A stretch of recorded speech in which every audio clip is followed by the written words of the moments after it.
interesante porque nosotros como jóvenes, como futuro de nuestro país, tenemos que tomar en cuenta y concientizarnos de que tenemos que hacer algo por nuestro país. Y la pregunta es, ¿quién gobierna nuestro país? Entonces, ¿por qué nos estamos dejando llevar realmente? ¿Por la BACRIM? ¿Por los funcionarios que son corruptos? Entonces nosotros tenemos que concientizarnos por eso y es interesante hacer este foro para que los jóvenes se pongan en su posición y decir, nosotros podemos hacerlo. La idea de este foro es entender, pues, dar nuestros puntos de vista de quién maneja el país. Y yo considero personalmente que eso está en nuestras manos, en los jóvenes. Por eso me parece importante que cada uno de nosotros se informe y pues en un foro como este que cada quien explica los temas respectivos para poder nosotros desarrollar los ideales necesarios para un futuro que está en manos de nosotros. Sinceramente, esta es una situación que está los últimos años que ha golpeado bastante a nuestra ciudad, Colombia, y eso se ve reflejado internacionalmente. Y es que nosotros tenemos como docentes y como jóvenes de aquí del colegio una pregunta: ¿quién realmente está gobernando nuestro país? Nosotros vemos en los medios de comunicación a diario el bombardeo que hay acerca de que las ramas del poder público, hay un choque entre ellos, no se ponen de acuerdo el gobierno con la rama legislativa, con la rama judicial, entonces siempre quedan esas dudas.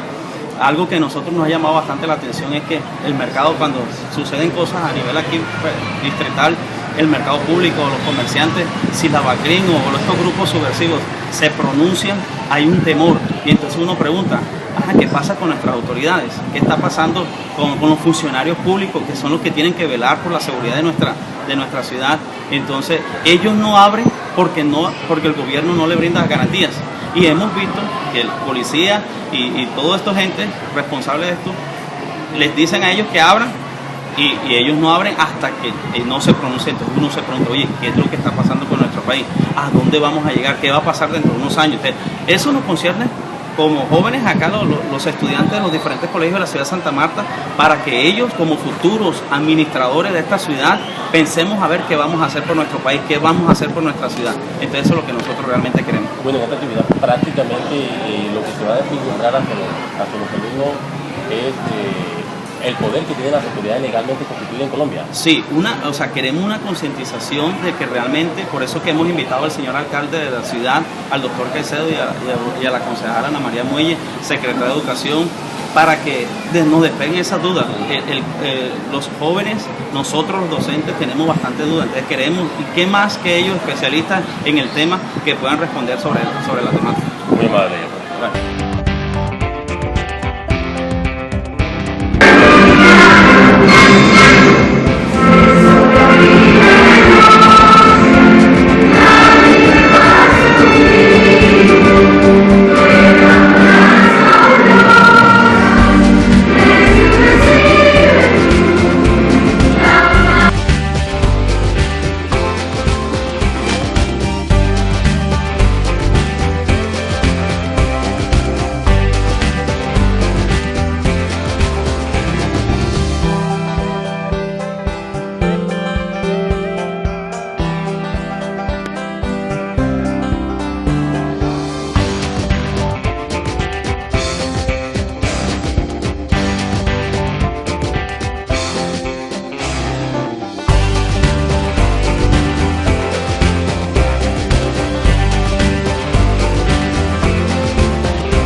Esperanza, este evento que hacen ustedes que congrega estudiantes de todos los colegios de la ciudad, 15 colegios en esta oportunidad.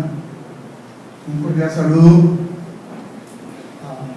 a su rector, al profesor Wilmer Castañeda, a la licenciada Iris Mulford, coordinadora académica, a la administradora del colegio, Jaira Boiro Caro, a la concejala Ana María Mayer, al pastor Denis Anaya, al secretario de Educación, Carlos Payares, a cada uno de ustedes, profesores, estudiantes. Me invitaron a dar un saludo a propósito del tema que hoy les convoca. ¿Quién tiene el poder en una sociedad como la nuestra? Pero viendo el video de Jaime Garzón, se me ocurrió empezar un poco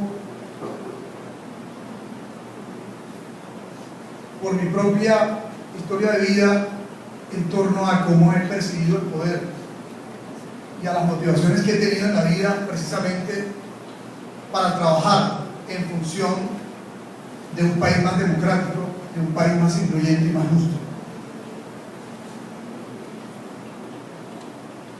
Yo estudié en el Liceo Celedón algunos años y ahí me gradué.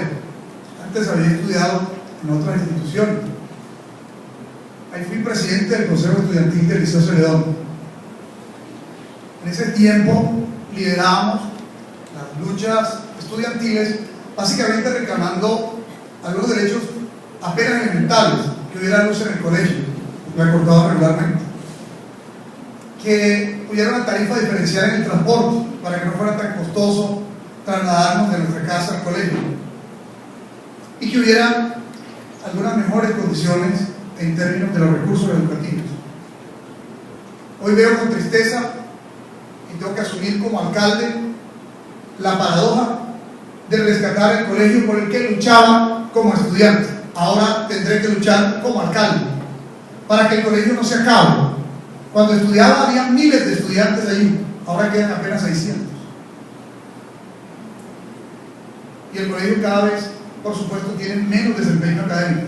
Cuando fui líder estudiantil, saqué tiempo para estudiar y responder por los deberes y obligaciones que tenía, porque entendía que el estudio era la manera de alcanzar mayores estadios, no solamente culturales, sino también de posicionamiento social, para salir adelante. Y afortunadamente, y gracias a Dios, me fue bien en las pruebas de Estado. Entonces pude presentarme a la Universidad Nacional de Colombia. Ahí pasé. Y empecé a estudiar Derecho. Y tuve el privilegio de conocer a muchos luchadores. Lamentablemente algunos cayeron en la lucha por la democracia. Por ejemplo, como José Antequera. O por ejemplo, como Jaime Garzón. Él estudiaba en la misma facultad donde yo estudiaba. Iba unos semestres adelante. Yo era del ciclo de semestres, él era del ciclo anual. La Universidad Nacional la cerraron. Y cuando yo entré, a partir de ahí ya no eran anuales los periodos de ingreso, sino semestrales a la carrera de Derecho. Ahí hicimos buena amistad. Se la pasaba mamándonos gallos a los que estábamos en el liderazgo universitario. Ahí continuamos la lucha, sensibilizados por una cantidad de hechos que estaban pasando en este país. Fue la época de las masacres en distintos lugares de Colombia, lideradas por los grupos paramilitares. Algunas personas nos aproximamos a las ideas de izquierda, a las ideas de izquierda radical. Entendíamos que no había mayor espacio en la democracia en este país. Se supone que la democracia, que es un concepto que nos heredaron los griegos, es el gobierno del pueblo, inclusive el gobierno de los campesinos, de los artesanos, en ese tiempo dirigido por ilustres, ¿cierto? Por un senado ilustrado, al que no llegaban todos. Pero de cualquier manera era una expresión más democrática que los antiguos modelos de gobierno, que inclusive también fueron en muchos momentos de la historia que se impusieron posteriores a la existencia ya del modelo griego de democracia. Las dictaduras, las monarquías, los reinados, los gobiernos autárquicos, autoritarios, donde el pueblo no cuenta, donde el poder se presume está derivado de una especie de invocación divina en cabeza de quien gobierna. El único hijo de Dios en la tierra fue Jesús, pero algunos gobernantes se predicaban descendientes de Dios, y en ese orden su mandato era divino, omnímodo, sin límite ninguno. La democracia le pone límite y controles, pesos y contrapesos, se llama en la democracia contemporánea, a los que gobiernan. Para eso existen otra serie de poderes que se autorregulan, pero deben trabajar armónicamente. La rama ejecutiva, la que ejecuta, la que gobierna; la legislativa, la que hace las leyes. Solamente hay un legislativo en este país, que es el Congreso de la República, y el presidente, por excepción, hace leyes.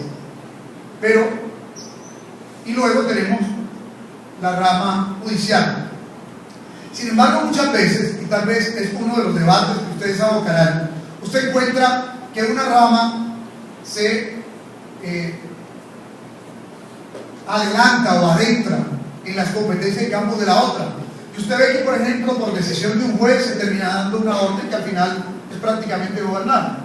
Por ejemplo, apropiese el presupuesto tal. Esa es una función de gobierno. Sin embargo, para hacer cumplir una norma, ¿cierto?, un artículo, una ley, se da esta orden, y eso conduce prácticamente a lo que algunos llaman, entendido en el tema, el gobierno de los jueces. Pero ese que es la estructura del poder formal tiene unos correlatos de un poder no formal, no declarado, pero existente, potente, fuerte, el de los grupos al margen de la institucionalidad, bien sean en los grupos de la delincuencia organizada, los cárteles de la droga, o bien sean las estructuras guerrilleras que impugnan al Estado, o bien sean las estructuras paramilitares. Son poderes también, obviamente por fuera de la institucionalidad democrática. Ustedes mencionaban ahorita las niñas del Divino Niño, mencionaban un poder muy importante de los medios de comunicación. Bueno, les decía que estando en la universidad, algunos creíamos que definitivamente esa democracia formal, la de la rama ejecutiva, legislativa y judicial, en términos de la Constitución de 1986, que teníamos que ya era centenaria, no funcionaba, no permitía que se expresaran otras voces diversas, distintas, y lo que se estaba haciendo por parte de algunos actores era aplastando cualquier posibilidad de surgimiento de una democracia que se caracteriza por la pluriopinión, por la diversidad de opiniones. Y luchamos durísimo, nos movilizábamos, nos movimos en distintas ciudades, convencidos. Algunos amigos míos se fueron definitivamente al monte y creían en esa opción. Otros estábamos en la ciudad luchando, movilizándonos, denunciando, impugnando, cuestionando, etc. Pero llegó una crisis severa, que no solamente la violencia atacó a los actores de izquierda, a las comunidades campesinas en las zonas rurales, sino inclusive a candidatos presidenciales. Cuando un país empieza a eliminar a sus presidentes o a sus candidatos presidenciales, es un país que evidentemente ya se está empezando institucionalmente a degradar. Le pasa como, ¿cierto?, empieza a tambalear como esto. Y claro, ya no simplemente fue Jaime Pardo Leal, ¿cierto?, de izquierda, ya no simplemente fue Bernardo Jaramillo de la UP, sino que también fue Luis Carlos Galán. Y cuando eso ocurrió, eso tocó la fibra de sectores que ya no estaban simplemente en la izquierda, sino que estaban en el propio establecimiento. Bueno, Fidel Cano, del Espectador, director de un gran medio nacional, cuando eso, un ministro, Jaime Lara Bonilla, ahora a propósito de una serie de televisión, han podido ustedes refrescar un poco parte de nuestra historia. Cuando eso ocurre, es un país que está ya al borde del colapso institucional. Cualquier fuerza extrema tiene la capacidad, en ese caos, de tomar el poder, de tomar el ejecutivo, de cerrar el Congreso, por ejemplo. Y los jóvenes universitarios tomamos una decisión. Salimos a las calles a movilizarnos, pero ya no simplemente a protestar sino a proponer. ¿Qué propusimos en ese momento? Nos parecía que se tenía que reconstruir el pacto constitucional. Las democracias se construyen, se edifican sobre las constituciones. Las constituciones que surgieron desde la época de la antigua Inglaterra, desde por allá en el gobierno de un rey que llamaban Juan Sin Tierra. Empezaron las cartas constitucionales a ponerle límite al poder del rey, ¿cierto? Inclusive conocimos de monarquías constitucionales, aún hay monarquías constitucionales. Por ejemplo, Inglaterra tiene una reina, pero hay una constitución y hay un gobierno, y el peso está en el primer ministro y en el parlamento. O en España sigue habiendo un rey, ¿cierto? Y unos príncipes. Pero ya quien gobierna realmente no es ni el rey ni los príncipes, sino el primer ministro, el presidente, el parlamento. Ahí está, el peso del gobierno está allí. Pues bien, propusimos una nueva constitución, como una especie de pacto de reencuentro de todos los actores. Y algunos actores armados se desmovilizaron, el M-19 y varias guerrillas, y entraron a la constituyente. Y ustedes vieron una cosa, hoy estoy tratando de que el tiempo nos pueda rendir porque venía de otro evento, y voy para un evento del Cuarto Poder, de la revista Semana, que nos convocan en Cartagena para hablar del sistema de transporte. Soy el único alcalde invitado para hablar de ese tema, ya que estoy liderando la construcción del nuevo aeropuerto para Santa Marta. Entonces voy a exponer allí de qué se trata. Pero la constituyente la presidieron 3 personas: Antonio Navarro, ustedes recuerdan el otro, Horacio Serpa, y el otro Álvaro Gómez. Álvaro Gómez, una persona de derecha del establecimiento conservador, lo asesinaron. Todavía no se sabe quién. Como Jaime Garzón, y todavía no se sabe quién. Antonio Navarro, que es amigo personal y está hoy en Santa Marta, y voy a ver si me escapo rápidamente para irlo a visitar, y Horacio Serpa, quien también he tenido la oportunidad de conocer, es una gran persona, fue un gran ministro y un gran gobernador ahora de Santander. Pues bueno, adoptamos la nueva constitución. Yo fui candidato a la constituyente, lideré junto a otros jóvenes universitarios un movimiento que se llamó la Séptima Papelera. De ese movimiento solamente quedaron 2 constituyentes, uno en la lista del Partido Liberal, Fernando Carrillo, que fue ministro de Justicia después, y Fabio Villa, él en la lista del M-19. Yo iba en otra lista, en la lista de la Unión Patriótica y el Movimiento Luchar, del que yo pertenecía. No salí como constituyente, pero hice un ejercicio bonito de visitar distintos lugares del país, exponiendo las ideas que teníamos hacia la nueva constitución. Y creímos que ese pacto constitucional iba a permitir que el poder regresara, ¿cierto?, a las instituciones, porque obviamente teníamos el poder formal y un poder en los campos, ¿de acuerdo?, de una serie de grupos que estaban impugnando al Estado unos y otros desestabilizando la democracia a otros, narcotraficantes y paramilitares, aún con guerrilla por otro lado. Casi 20 años después, ¿qué encontramos? Que aún tenemos una democracia en proceso de construcción, que definitivamente el país que alejábamos y que está escrito ahí, esta es una de las constituciones más complejas en términos de instituciones democráticas, inclusive más bonitas en su redacción, está por construirse y conquistarse aún. Les digo, por ejemplo, cosas. Aquí la ley de ordenamiento territorial, que se ensayó en un número de veces, proyectos que se hundieron, y que la Constitución permitiría que hubiesen regiones, y en esta región tuviéramos una especie de gobernador o presidente de toda la región Caribe o de la región Pacífica, y que diéramos lugar a nuevas entidades territoriales, porque estas entidades territoriales fueron diseñadas en el pasado y ya no reflejan la realidad que nosotros tenemos en el presente, se pudieran reevaluar. Pero ahí todavía en eso no se avanza, por temores de algunos actores políticos de perder el poder. La democracia se va renovando permanentemente por quien representa a los distintos ciudadanos en el escenario de gobierno. Algunos, por ejemplo,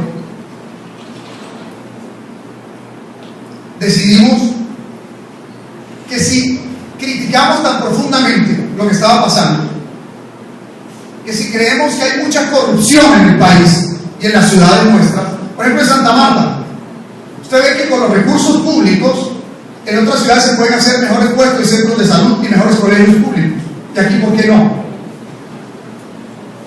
Porque la mayoría de los colegios públicos aquí está en nivel inferior o bajo, y aquí tienen que encontrarse la respuesta en la cultura política, de que todo el mundo de otra manera le parece muy bien estar en el Estado, no por la posibilidad de servir, sino por la posibilidad de apropiar lo que no es suyo, sino que es colectivo.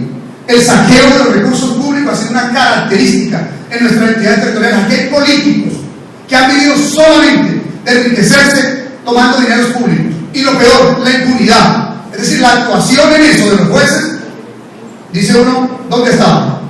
Claro, aquí tenemos un reto. Ahora nosotros que somos gobierno, hacer las cosas mejor de lo que han hecho y señalar un camino para que otros puedan seguirlo haciendo aún mejor que nosotros. De eso se trata. Cuando llegué a la universidad, encontré eso en ruinas.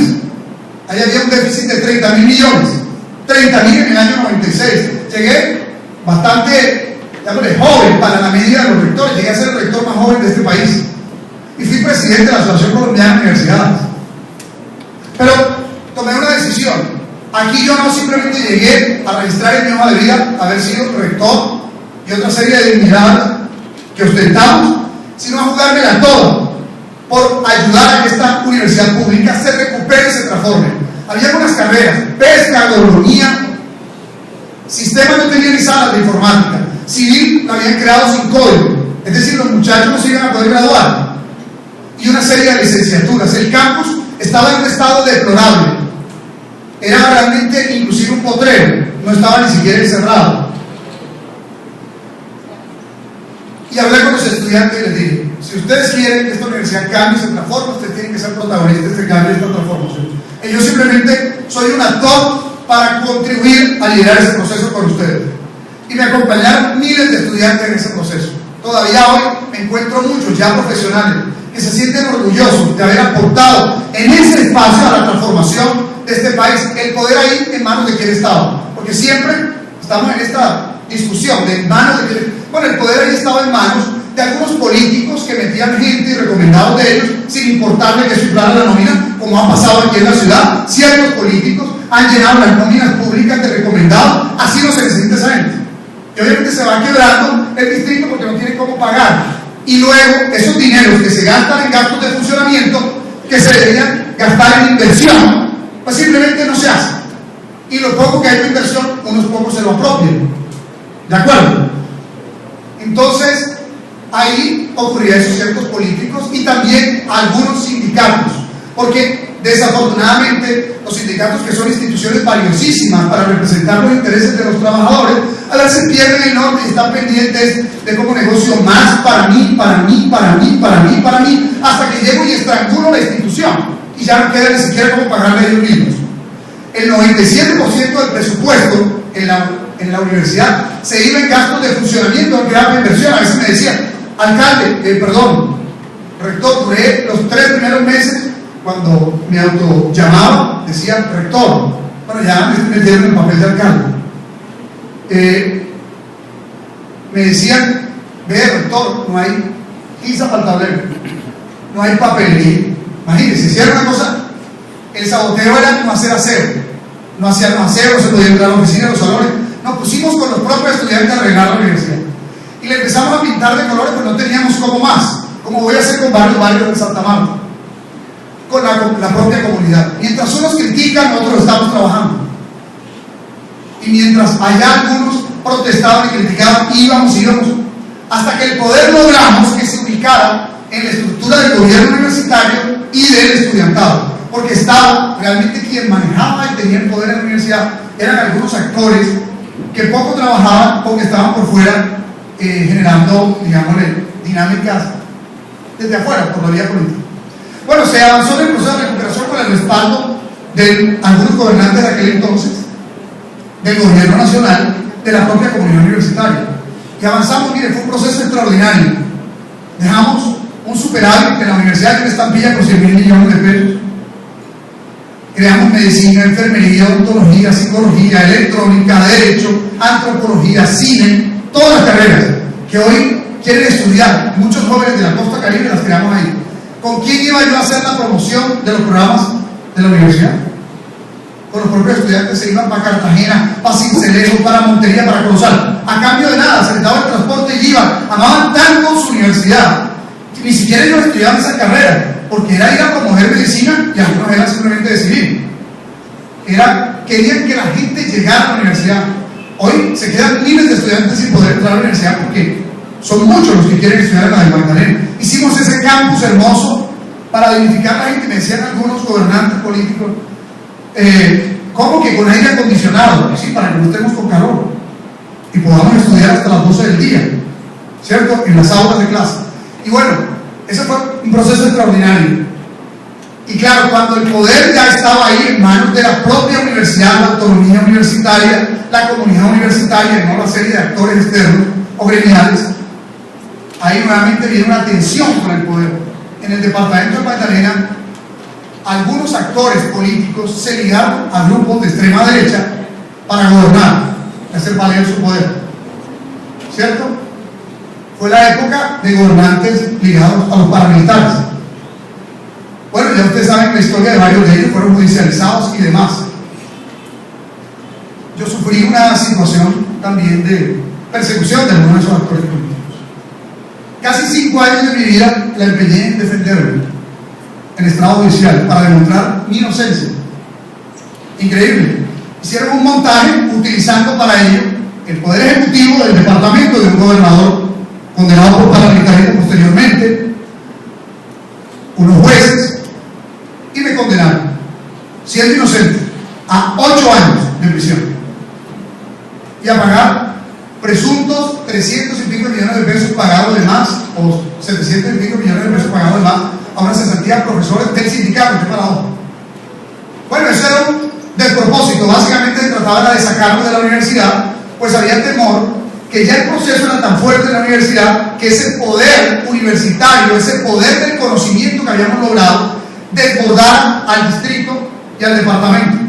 Y llegamos algunos a ser gobernantes del territorio, sin estar en ninguna de las estructuras políticas del poder de aquí. Ocurrió que, bueno, estuvo en peligro nuestra vida, hubo miembros de nuestro equipo asesinados, perversamente inclusive quisieron inculparme de eso ellos mismos. O sea, dramático el tema, pero Dios es grande. Ahí simplemente me apegué a mi fe como abogado de la justicia, que tarde que temprano había de llegar. De una de las 3 ramas. Ya, algún día tendremos que encontrar al juez justo, pero además el juez justo está arriba. Espero que sea en su tiempo. Y ahí esperamos 5 años casi. Salió el proceso. En medio de eso, tú hablabas del cuarto poder, encontramos medios que sistemáticamente defendieron a estos actores del gobierno parapolítico del territorio y impugnaron el modelo universitario de autonomía, de transformación y de calidad que promovimos. Ahora no es distinto en el gobierno nuestro. Ni siquiera en la campaña tuvieron el más mínimo equilibrio informativo. Es decir, aquí también viene la discusión sobre qué rol juegan los medios en la construcción de democracia.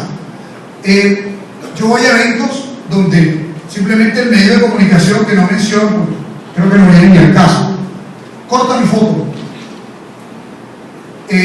Por ejemplo, ahora gestionamos la policía metropolitana. Hay 500 nuevos policías aquí. ¿Qué significa la policía metropolitana? Más seguridad. Esta es una ciudad insegura, ¿cierto? Más seguridad. Vino el presidente a inaugurar la policía metropolitana. ¿Por qué creamos la policía metropolitana? Porque en enero tuvimos una acción armada o un paro promovido por grupos armados al margen de la ley llamados BACRIM. Y esa BACRIM paralizó la ciudad de Santa Marta. Llamé al presidente, al segundo día estaba el presidente acá, hicimos un consejo de seguridad y conversamos sobre qué hacíamos. Le propusimos policía metropolitana para Santa Marta. Bueno, y date cuenta que luego en la noticia algunos colocan el presidente inaugura policía metropolitana. No hay gestión del alcalde. Es decir, tratan de visibilizar, ¿de acuerdo? Para que la gente diga, no está haciendo nada. Ahora estamos trabajando por lo del aeropuerto. No, ya eso está ahora. Resulta que lo que está es la remodelación del aeropuerto y la construcción de un aeropuerto nuevo. Santa Marta necesita un aeropuerto nuevo, un aeropuerto internacional. ¿Por qué? Porque si hay un aeropuerto internacional vienen más turistas y hay más empleo. Sencillo. Porque si hay un aeropuerto internacional podemos mandar carga de aquí vía aérea a Estados Unidos carga que en barco no aguanta. ¿De acuerdo? Productos agrícolas. Por eso necesitamos un aeropuerto internacional. Y cada cosa que hacemos, algunos buscan bajarle el volumen. Por ejemplo, hablé con el presidente y quedó que me iba a apoyar, eso lo hablé con el gobernador ya, para ver cómo podemos jurídicamente recibir el estadio polideportivo que no es del distrito, cómo me apoyaría en recuperar el estadio Eduardo Santos. Le dije, presidente, ese estadio lleva el nombre de su tío abuelo, ayúdenme a recuperar el estadio Eduardo Santos. Me dijo, listo, le apoyo. Pero usted ve que la noticia, como la presentan, es la distorsionan, porque procuran no decir la verdad para que la gente se entere de qué hace el alcalde. ¿De acuerdo? Y ahora, en el otro escenario, en el escenario del ciclo este, y ya voy terminando, contándoles esta historia de cómo he visto yo desde mi vida también toda esta dinámica de tensión del poder. Tomé una decisión cuando salí del proceso judicial. Alguien me dijo, ¿para dónde te vas? Yo tenía una idea, irme a estudiar un doctorado, era el sueño que tenía, concluí la maestría en los Andes y dije, me tengo que ir a hacer un doctorado en Europa. Estaba ahí trabajando en el proyecto hace rato. ¿A qué te vas a meter en el lío este de aspirar a un escenario de gobierno cuando aquí la política de Magdalena y Santa Marta no ha cambiado? La gente sigue eligiendo los mismos. Es una cosa extraña. La gente se queja de los que gobiernan, pero vuelven y los eligen. Y siguen los recursos públicos dilapidándose, pero la gente elige los mismos. Yo dije, bueno, lo que voy a hacer es un ejercicio pedagógico de compartir un mensaje de lo que hicimos en la universidad, porque entre otros que hicieron algunos, también desdibujar lo que hicimos, pero porque lo de la universidad es un buen referente de que el cambio sí es posible en Santa Marta. ¿Algunos de ustedes conocen la Universidad de Magdalena? ¿Cuántos la conocen? Levanten la mano.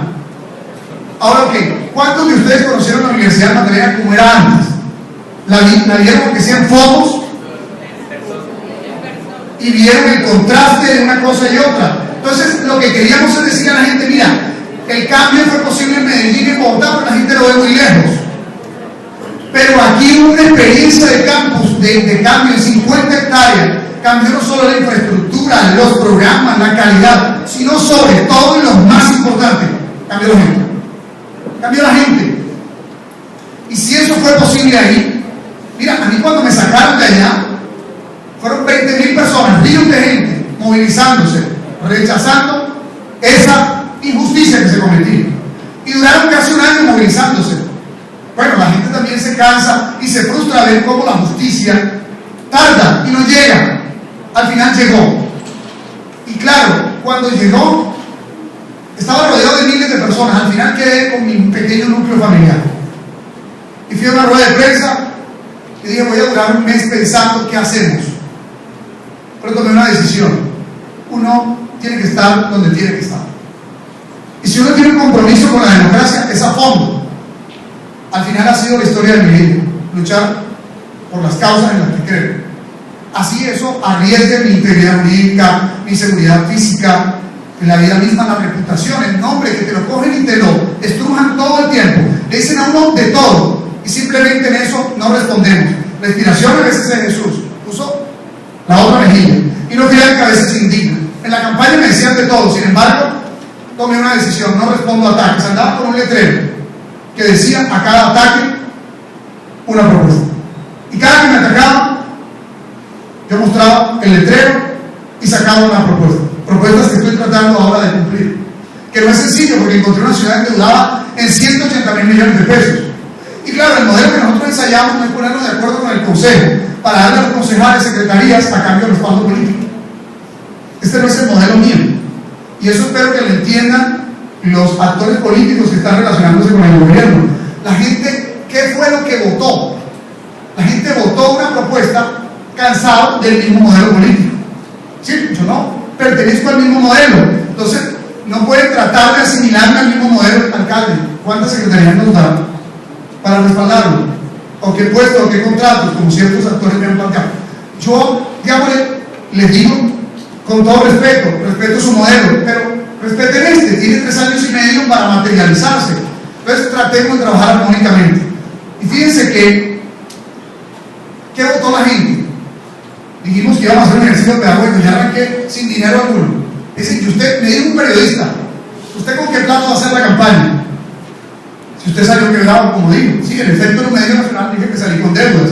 Recientemente, afortunadamente, ya alcancé a vender la casa. Me tocó ir saliendo de los inmuebles, terminé lleno de deudas, casi 5 años sin trabajar. O sea, no es sencillo.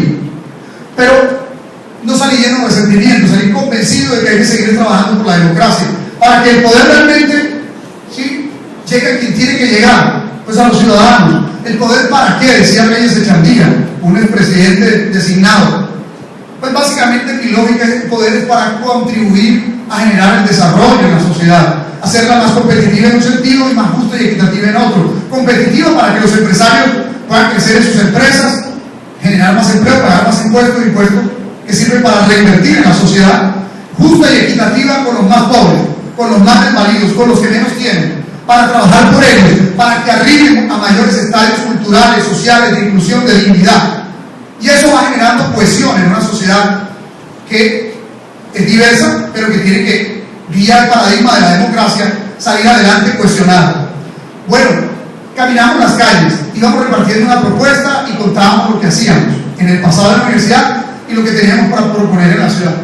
De casi 240 candidatos al consejo, arranqué sin ninguno. Al final me acompañaron 14 candidatos. 14. Ningún concejal, ningún diputado, ningún congresista. Íbamos solos. Y algunos decían: pero sin concejal, sin congresista, sin diputado, sin gobierno y sin medios, ¿cómo va a ganar? Y sin plata, lo que es peor. ¿Cómo es posible?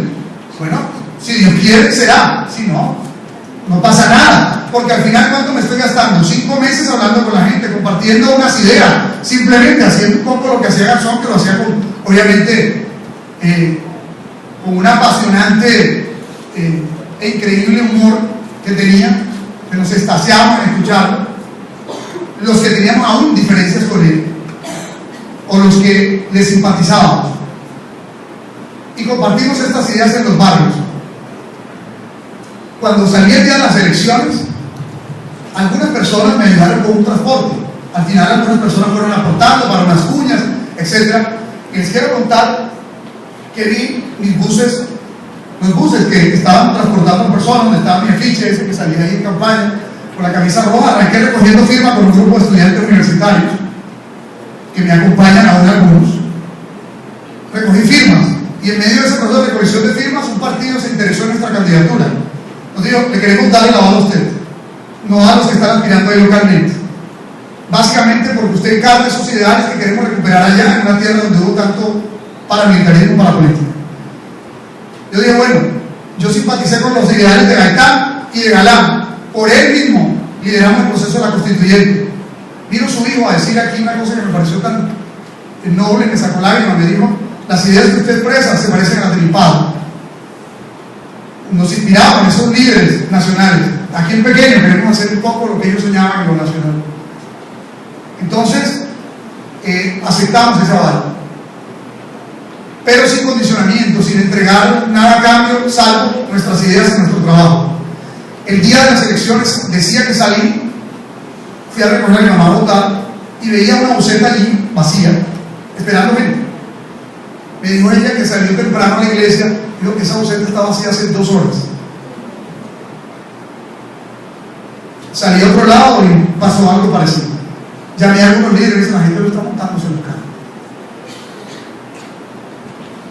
Dramática la cosa, ¿cierto? Eso es bueno. No ha pasado nada, más se perdió el reto. Vamos para adelante. Me pasó un caso curioso. Es que cuando llegué al barrio Bastidas, estaba lloviendo y había aguas negras ahí. La gente no me reconoció y ingresé al colegio. Cuando salí, había unas colas inmensas y una serie de personas me dijeron: vamos a votar por usted para que acabe con eso. Bueno, dije, por lo menos en una zona estamos bien. Me correspondió ir a un corregimiento donde había una presunción de que iban a hacer mucho corazo. Allá casi no hay señal de celular ni de radio, de manera que no sabíamos mucho qué estaba pasando. Alguien nos dijo: unos primeros boletines van ganando, y el otro, ya parece que no, ni modo. Nos regresamos de allá, de Huachaca para Santa Marta, y llegamos al centro comercial Buenavista a comernos una hamburguesa. Ya eran como las 6:30. Cuando voy llegando, se empieza a levantar la gente de las mesas a quererse tomar fotos contigo. Eso ya me empezó a dar una sospecha de que algo estaba pasando. Y empezó la gente a felicitarnos y a felicitarnos. Habíamos ganado con 74.000 votos. El que nos seguía, que representaba toda la maquinaria política, 44.000 votos. Sin comprar votos, sin maquinarias políticas. Aquí se empezó a abrir un proceso de cambio y transformación. Tal vez algunos no lo han entendido, pero la ciudadanía hoy en Santa Marta anhela que su gobierno trabaje para ellos, no trabaje para un grupo de interés, sino que trabaje para quién, para los ciudadanos, de manera que mi trabajo se debe esencialmente, el trabajo de esta rama del poder público aquí en el distrito no se debe a nadie más, sino a los ciudadanos, al constituyente primario. Trabajo todos los días por ver qué podemos hacer por los niños y niñas, y obviamente con mucho respeto con el resto de instituciones con las que tenemos que trabajar colaborativamente, pero tenemos tantos sueños y tantas ganas de que la calidad de la educación mejore, porque finalmente si mejora la calidad de la educación aumentan las oportunidades. Tenemos tantos sueños de que podamos mejorar la seguridad para que la gente ande con tranquilidad y llegue a la inversión a Santa Marta. Tenemos tantos sueños de mejorar la calidad de los servicios públicos, porque realmente hay muchos problemas en los servicios públicos en la ciudad. Todo está concesionado. Todas estas ideas las estamos tratando de materializar poco a poco, para que al final la gente pueda tener como referente un gobierno que hace las cosas bien y que al final pueda decirse: aquí en Santa Marta hubo un gobierno que en la acepción tradicional del concepto histórico de democracia le hizo honor. Un gobierno de los ciudadanos, un gobierno de los pueblos. Por eso vamos a promover el proceso de planeación participativa, ya lo estamos promoviendo, de presupuestos participativos, ya lo estamos promoviendo, y de interpelación directa a la comunidad, para que la comunidad sea la que efectivamente sienta que está gobernando en la ciudad. En ese proceso vamos. Quiero encontrar voluntarios, y ojalá muchos de ustedes puedan participar como voluntarios en tantas de las cosas que estamos convocando, en elaborar proyectos, o por ejemplo, en ser voluntarios de la campaña de cultura ciudadana. Entonces vamos a promover una campaña de cultura ciudadana, porque efectivamente en Santa Marta mucho de lo que pasa tiene que ver con un problema de cultura ciudadana. O sea, usted arroja basura en la calle, ¿por qué? Si para eso están las canetas. Ahora estamos poniendo 1000 canetas. Usted saca la basura a destiempo, ¿por qué? Es un problema de cultura ciudadana. La gente quiere que le transmitan rápido una cosa, promueve un soborno. Es un problema de cultura ciudadana. La gente arroja basura al río, no cuida las playas, es un problema de cultura ciudadana. No maneja adecuadamente, es un problema de cultura ciudadana. Entonces, no es solamente meter más policías, más regulación de tránsito, más carros de basura, sino que también corresponde tener una conducta de los ciudadanos más cívica, más comprometida con la ciudad. Así pues que los quiero invitar a ustedes, que son tan reflexivos, porque aquí está como los estudiantes más reflexivos, con mayor capacidad crítica de los colegios privados de la ciudad. Los quiero invitar a que hagan parte de este proceso de transformación de la ciudad, a que se vinculen de alguna manera, es decir, que el discurso que están planteando aquí se vuelva práctico y consecuente, que tenga una consecuencia práctica. Vincúlense como voluntarios a muchos de los campos en los que estamos necesitando voluntarios. Estamos llamando a los universitarios para que elaboren proyectos. Si de pronto muchos de ustedes no están capacitados para elaborar proyectos, que algunos pueden que sí, entonces los invito a que trabajen con nosotros, por lo menos en esta campaña de cultura ciudadana, haciendo pedagogía a las demás personas, a los demás ciudadanos. Y eso nos va a permitir cohesionar más la sociedad. Los voy a invitar a que también participen de una campaña de alfabetización. No puede quedar nadie en Santa Marta sin saber leer y escribir. Los voy a invitar a los que son bilingües a que enseñen a los que no son bilingües, ¿cierto? Para que masifiquemos el inglés como segunda lengua en Santa Marta. ¿Sí? Y bueno, no nos hablamos más sobre alguna serie de propuestas que podrán consultar después que lancemos la equidad del 31 de agosto en la página web, y muchos de ustedes podrán vía sus colegios, sus profesores, o directamente con la alcaldía o vía Secretaría de Educación, vincularse para que hagan parte de un proceso de cambio y transformación en la ciudad y digan: participé de un gobierno que tenía claro que la democracia es el gobierno del pueblo, que promueve la participación no solo representativa, sino la democracia directa. Me vinculé como un actor del cambio, contribuí a aportar de alguna manera, y eso seguramente va a permitirnos hacer una ciudad mejor. Muchas gracias.